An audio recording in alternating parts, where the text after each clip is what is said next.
Alors, nouveau cas, des équations avec des parenthèses. Alors, quand il y a des parenthèses, peut-être d'abord faire ce petit rappel avant de commencer l'exemple. Vous pouvez avoir plusieurs choses à faire lorsque vous êtes confronté à une équation où votre inconnu x est enfermé dans une parenthèse. Mais en fait, l'idée, c'est de libérer ce x de la parenthèse, donc de supprimer la parenthèse. Plusieurs cas. Soit votre x est enfermé dans une parenthèse au carré, style x plus 2 au carré. Pour libérer votre x, vous allez devoir appliquer le produit remarquable, donc a carré, plus le double produit, donc 2 fois x fois 2, 4x plus 4. D'accord? Donc, formule le carré d'une somme. Carré d'une différence, donc il peut aussi avoir x moins 1 au carré, par exemple, dans votre équation. Et bien là, à ce moment-là, vous faites x carré moins 2x plus 1. Ok? Vous pouvez aussi avoir tout simplement une bête suppression de parenthèse, moins parenthèse x plus 3, et bien tous les éléments changent de signe, on a moins x moins 3. Et il n'y a plus de parenthèse. Vous pouvez aussi avoir une distributivité double. À ce moment-là.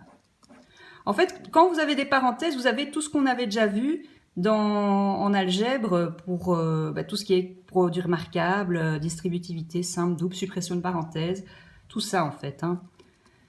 Voilà, plus x et moins 1. Bon, évidemment, ici c'est un binôme conjugué. J'ai pris un mauvais exemple. X plus 1 fois x moins 1, c'est évidemment x carré moins 1, le binôme conjugué.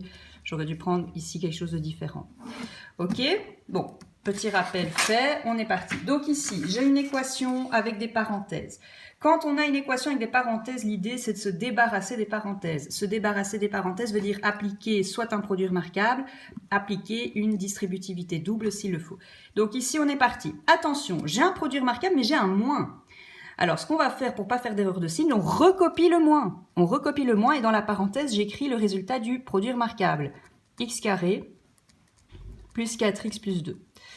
Égal, donc ici vous distribuez ici les éléments, moins x fois x, moins x carré, moins x fois 3, moins 3x, moins 1 fois x, moins 1 fois 3, moins 3.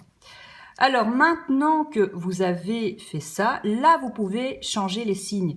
Donc on va avoir moins x carré, moins 4x, moins 2, égale moins x carré, moins 3x, moins x, moins 3. D'accord ? Alors, les moins x carré, je les barre. Pourquoi? Parce qu'on a la même chose des deux côtés, ça peut partir. Ok? Puis, on a moins 4x moins 2 égale moins 4x moins 3. Bon, alors ici, on va avoir une solution particulière parce qu'on va avoir moins 4x plus 4x d'un côté et moins 3 plus 2 de l'autre. Donc, on va avoir 0 fois x égale moins 3 plus 2, donc moins 1. Donc ça, c'est pas possible. Pourquoi? Parce que 0 égale moins 1, c'est jamais vrai. D'accord? Donc ici, on va dire que la solution, c'est l'ensemble vide. Il n'y en a pas.